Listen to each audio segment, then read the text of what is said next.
Kinshasa, les grandes avenues de la ville, habituellement très fréquentées, sont étrangement désertes. Des dizaines de milliers de personnes convergent depuis l'aube vers le plus grand stade de toute l'Afrique centrale. Les 80 000 personnes que l'on attend ce matin ne sont pas là pour assister à un match de foot, ni à un concert géant. Elles sont venues tout simplement entendre la bonne parole d'un homme qui vend un jus au pouvoir supposé extraordinaire. Devant la morgue, j'ai pris un verre de jus, et le ventre qui était comme ça, verdâtre, ça s'est abaissé directement. Je suis témoin vivant, il est prophète, il est prophète.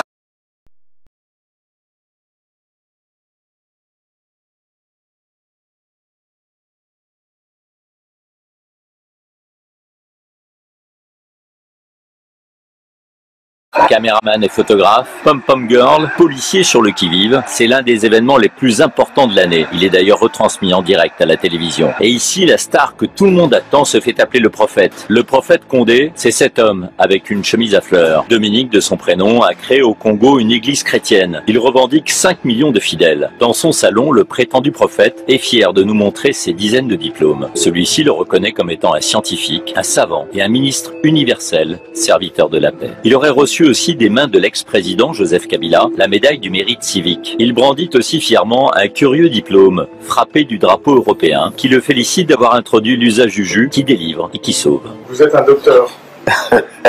Bon, tout cela, ça peut venir, on peut vous appeler, on peut vous donner beaucoup de titres, mais un jour viendra, on ne saurait plus. Le prophète ne répond pas vraiment à la question, mais ce jus, soi-disant miraculeux, a fait sa fortune et celle de son église. Ses premiers clients, ce sont ses nombreux fidèles. Dès son apparition, l'homme est acclamé par une foule en liesse. Après un temps de prière et de chant religieux, le prophète fait son sermon, un appel pour que chacun croie en sa bonne étoile. Ils ne veulent pas que vous réussissiez, que vous puissiez vivre dans l'opulence, dans l'abondance, dans la richesse, mais même dans la misère, même si vous souffrez de la faim, même si vous souffrez de la maladie. À partir du moment où vous détenez la vérité, alors vous avez tout. Amen, mes fidèles. Le prétendu prophète est un homme habile. Il ne vend pas son jus soi-disant miraculeux dans des lieux publics comme un stade. Il l'écoule plus discrètement dans de petites paroisses éparpillées à travers le pays. C'est grâce à ce réseau qu'il aurait empoché d'ores et déjà des millions d'euros. Sur le trottoir, devant l'entrée, ils sont déjà plus d'une centaine à attendre leur tour pour une consultation. Le prophète m'a dit d'arrêter de dépenser mon argent dans les hôpitaux. Il m'a dit de boire le jus et de prier. Il m'a dit de boire le jus et de prier. Il m'a dit de boire le jus et de prier. Et de prier. Et de prier. Et de prier.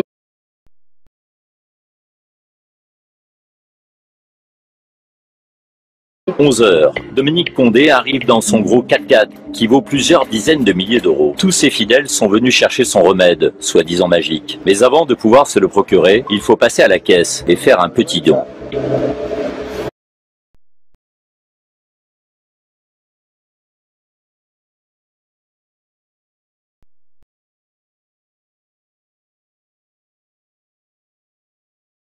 Dominique Condé reçoit les malades à la chaîne. Cette femme a été victime d'une rupture d'anévrisme il y a un an. Je suis venue voir le prophète parce que je suis très malade. Ça fait des années que je suis malade et là je ne peux même plus marcher. Quand j'ai entendu parler des œuvres du prophète, j'ai demandé à ce qu'on m'amène à lui.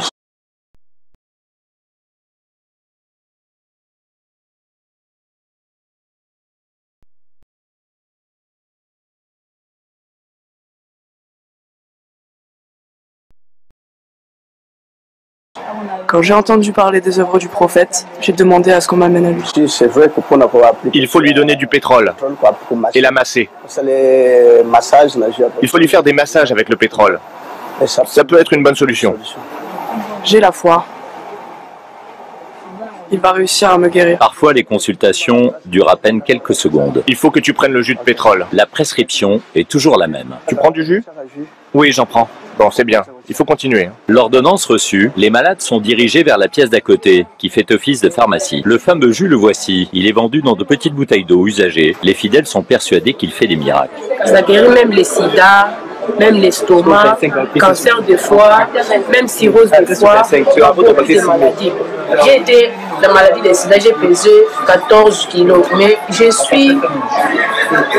maintenant j'ai pesé 52 kilos maladie de sida grâce au J, le prophète que nous voulons donner. Alors, la journée.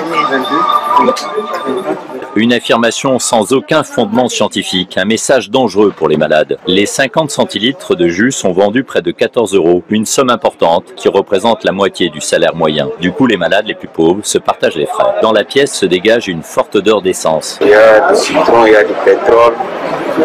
Il y a beaucoup de mélanges que vous ne connaissez pas. Le jus est conditionné sur place. La demande est si forte que Dominique Condé va bientôt passer à une production industrielle. Il vient d'ailleurs de recevoir le nouveau packaging. Sur l'emballage, il est mentionné qu'il guérit les maladies comme l'épilepsie, le cancer et même le sida. Pourquoi tant de pouvoir? Son élaboration serait d'inspiration divine. Mais quand on demande à Dominique Condé de lire ce qui est inscrit sur la boîte, il évite de prononcer le mot sida. Ces produits traitent des maladies d'origine naturelle ou mystérieuse, telles que l'épilepsie, le cancer, etc. Il y a écrit que ça guérit du sida, mais vous n'avez pas dit. Du sida, non. Je n'ai pas souvent fait mention de cette maladie. En RDC, environ 400 000 personnes sont atteintes du virus du sida. Autre affirmation mensongère du prophète, son jus ressusciterait les enfants morts. Ces produits, il y a des gens qui donnent même des morts-nés. On applique le jus, on met dans la bouche le mort-né. Ils reviennent à la vie, les morts-nés. Pendant ce temps, dans son bureau, ses assistants comptent et empilent les billets. L'escroc vendrait des dizaines de milliers de bouteilles chaque année.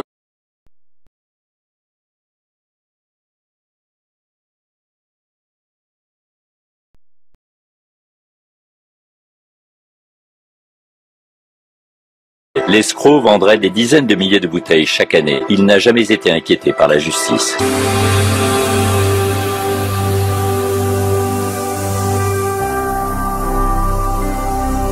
Jésus-Christ TV,